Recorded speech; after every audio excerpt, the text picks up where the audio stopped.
આણંદ જિલ્લાના ઉમરેઠ ખાતે દેશના 80મા સ્વાતંત્ર્ય પર્વની જિલ્લા કક્ષાની ભવ્ય ઉજવણી કરવામાં આવી હતી। ઉમરેઠના SNDT ગ્રાઉન્ડ ખાતે યોજાયેલા કાર્યક્રમમાં પ્રભારી મંત્રી સંજયસિંહ મહિડાએ રાષ્ટ્રધ્વજ ફરકાવી તિરંગાને સલામી આપી હતી અને ભવ્ય પરેડનું નિરીક્ષણ કર્યું હતું। રાષ્ટ્રભક્તિ અને રાષ્ટ્રભાવનાથી ભરપૂર માહોલ વચ્ચે યોજાયેલી સ્વાતંત્ર્ય પર્વની ઉજવણીમાં પ્રભારી મંત્રી સંજયસિંહ મહિડાએ અમર શહીદો અને ક્રાંતિકારીઓને ભાવપૂર્ણ શ્રદ્ધાંજલિ અર્પણ કરી હતી। કાર્યક્રમ દરમિયાન વિકસિત ગુજરાતથી વિકસિત ભારતના સંકલ્પને સાકાર કરવાની રાજ્ય સરકારની પ્રતિબદ્ધતા વ્યક્ત કરવામાં આવી હતી। કૃષિ, શિક્ષણ, આરોગ્ય, રોજગાર, ઔદ્યોગિક વિકાસ તેમજ કાયદો અને વ્યવસ્થા સહિતના વિવિધ ક્ષેત્રોમાં થયેલા વિકાસ કાર્યોની ઝાંખી રજૂ કરવામાં આવી હતી। ઉમરેઠ તાલુકાના વિવિધ વિકાસલક્ષી કામો માટે પ્રભારી મંત્રીના હસ્તે ₹25 લાખનો ચેક પણ એનાયત કરવામાં આવ્યો હતો।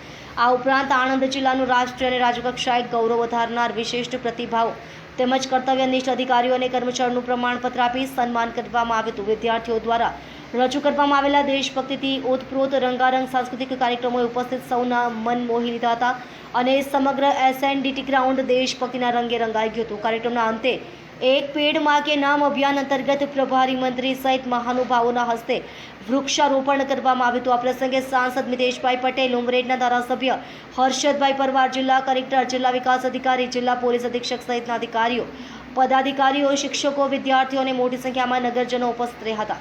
ઉમરેઠમાં યોજાયેલી ભવ્ય ઉજવણી દરમિયાન રાષ્ટ્રભક્તિ, વિકાસ અને પર્યાવરણ સંરક્ષણનો સંદેશ આપવામાં આવ્યો હતો।